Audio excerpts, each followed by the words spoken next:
हम कोई भी काम स्टार्ट करते हैं तो हमें मोटिवेशन की ज़रूरत होती है और कभी कभी तो हम डर की वजह से कोई नया काम स्टार्ट ही नहीं कर पाते हैं और हम पीछे रह जाते हैं। लेकिन इसका एक सॉल्यूशन है जो मैं आपको जेफ केलर की बुक एटीट्यूड इज एवरीथिंग में से बताऊंगा कि कैसे आप अपना एटीट्यूड चेंज करके अपनी पूरी लाइफ बदल सकते हो। 1980s में जेफ केलर लॉ स्कूल में से ग्रेजुएटेड हो गए थे। उनका बचपन का सपना था कि उन्हें लॉयर बनना है और वो पूरा हो गया था। लेकिन जब वो अपने लॉयर का काम करने लगे थे तो उन्हें रियलाइज हुआ कि वो एक काम के लिए बने ही नहीं है। उन्हें बहुत अनहैप्पी फील होता था, वो फ्रस्ट्रेटेड रहते थे अपने काम की वजह से और वो नेगेटिव फील करते थे और इसी वजह से वो 20 साल की उम्र होने के बावजूद 40 साल के दिखने लगे थे। एक दिन वो रात को टीवी देख रहे थे, तब उन्होंने एक प्रोग्राम देखा था जिसका नाम था मेंटल बैंक। उस प्रोग्राम में बताया जा रहा था कि कैसे आप अपने सबकॉन्शियस बिलीफ से अपनी लाइफ चेंज कर सकते हो। और वो प्रोग्राम देखने के बाद ऑथर की लाइफ बदल गई और वो लॉयर से मोटिवेशनल स्पीकर और बेस्ट सेलिंग ऑथर बन गए। और उन्होंने कैसे अपनी लाइफ चेंज करी वो आपको उनकी बुक एटीट्यूड इज एवरीथिंग में से बताऊंगा। First point is you are a human magnet. Henry Ford कहते थे कि whether you think you can or think you can't, you are right. यानी कि आप ये सोचते हो कि आप कर सकते हो तो आप ठीक है, और अगर आप ये सोचते हो कि आप नहीं कर सकते तो भी ठीक है। आपने देखा होगा कि क्यों कुछ लोग ज्यादा सक्सेसफुल होते हैं और क्यों कुछ लोग अपनी लाइफ में कुछ भी नहीं कर पाते हैं। अब आपके मन में एक क्वेश्चन आ रहा होगा कि सक्सेस का सीक्रेट है क्या? वेल, सक्सेस का सीक्रेट 6 वर्ड्स में छिपा हुआ है। वो ये है कि we become what we think about, यानी कि हम वही बन जाते हैं जिसके बारे में हम सोचते रहते हैं। ये बात बाइबल में भी लिखी गई है कि as a man thinketh in his heart so he is. अब ये प्रिंसिपल वर्क कैसे करता है वो मैं आपको एग्जाम्पल देके समझाता हूँ। रमेश नाम का एक लड़का है जिसे 30,000 रुपीज हर महीने कमाने हैं और वो इसी के बारे में सोचता रहता है और इसी वजह से वो ह्यूमन मैग्नेट की तरह अपॉर्चुनिटी को अट्रैक्ट कर पाता है और उसे 30,000 रुपीज की जॉब मिल जाती है। लेकिन अब रमेश को 50,000 रुपीज हर महीने कमाने हैं। क्या वो कमा पाएगा? हाँ, लेकिन ये उसके स्ट्रॉन्ग बिलीव्स पर डिपेंड करता है कि वो कमा पाएगा या नहीं। ऑथर अपना पर्सनल एक्सपीरियंस शेयर करते हैं। उन्होंने 1970 से 1980 तक ये ऑब्जर्व किया था कि उनके एरिया के ज्यादातर लोग न्यूयॉर्क प्रॉपर्टीज में इन्वेस्ट करके अच्छे खासे रिटर्न पा रहे थे। उन्हें यह लगता था कि प्रॉपर्टी में इन्वेस्ट करके क्या होगा। वो हमेशा इन्वेस्टमेंट के नुकसान के बारे में सोचते रहते थे।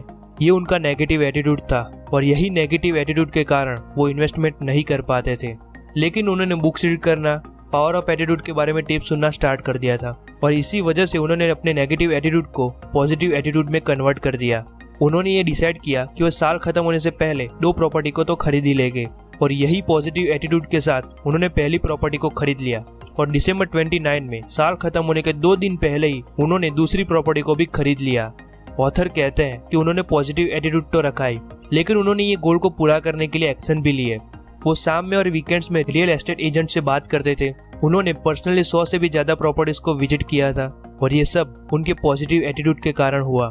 Second point is picture your way to success. अब आप ये सोच रहे होंगे कि पॉजिटिव एटीट्यूड काम करता है, लेकिन कैसे हमारे अंदर पॉजिटिव एटीट्यूड को डेवलप कर सकते हैं? पॉजिटिव एटीट्यूड डेवलप करने के लिए आपको अपने माइंड में पॉजिटिव इमेजेस बनानी होगी। एग्जाम्पल, आपका गोल है कि आपको अपना बिजनेस स्टार्ट करना है, लेकिन वो स्टार्ट करने से पहले आप अपने माइंड में ऐसी इमेजेस बनाओ कि आप अपने बिजनेस में सक्सेसफुल हो चुके हो और करोड़ों रुपए कमा भी रहे हो। क्योंकि ज्यादातर एथलीट्स, बिजनेसमैन, सिंगर और एक्टर अपने माइंड में ऐसी इमेजेस बनाते हैं कि उन्हें सक्सेस मिल चुकी है और वो कामयाब हो गए हैं, जिससे वो मोटिवेट हो जाते हैं और एक्शन लेने लगते हैं और वो कामयाब हो जाते हैं। लेकिन लोगों को अक्सर कुछ प्रॉब्लम्स हो जाती है क्योंकि उनके बचपन में ऐसे इंसिडेंट हुए होते हैं जिससे वो पॉजिटिव इमेजेस अपने माइंड में क्रिएट नहीं कर पाते हैं। जैसे कि स्कूल में आपके टीचर ने आपको सबके सामने डांट दिया हो और इससे आप पब्लिक स्पीकिंग या किसी इवेंट में बोलने से आपको डर लगता है। आप मानो या ना मानो, आपके स्कूल का ये इवेंट आपके सबकॉन्शियस माइंड में रह जाता है और आप उस इमेज को बार बार अपने माइंड में दोहराते रहते हो और आप कुछ नया कर ही नहीं पाते हो। फॉर एग्जाम्पल, आपको पब्लिक स्पीकिंग से डर लगता है तो आप अपने माइंड में ऐसी इमेजेस तैयार कीजिए जिसमें आप पब्लिक के सामने कॉन्फिडेंस से प्रेजेंटेशन दे रहे हैं और ऑडियंस आपके हर शब्द को ध्यान से सुन रही है। आप स्पीच देते देते फनी जोक्स भी सुना रहे हो जिससे ऑडियंस हंस भी रही है और स्पीच खत्म होने के बाद आपके लिए लोग तालियां बजाते हैं और आपको कॉन्ग्रेचुलेट करते हैं।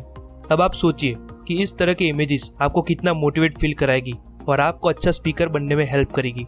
लेकिन ये पॉजिटिव इमेजेस बनाने में आपको टाइम लगेगा।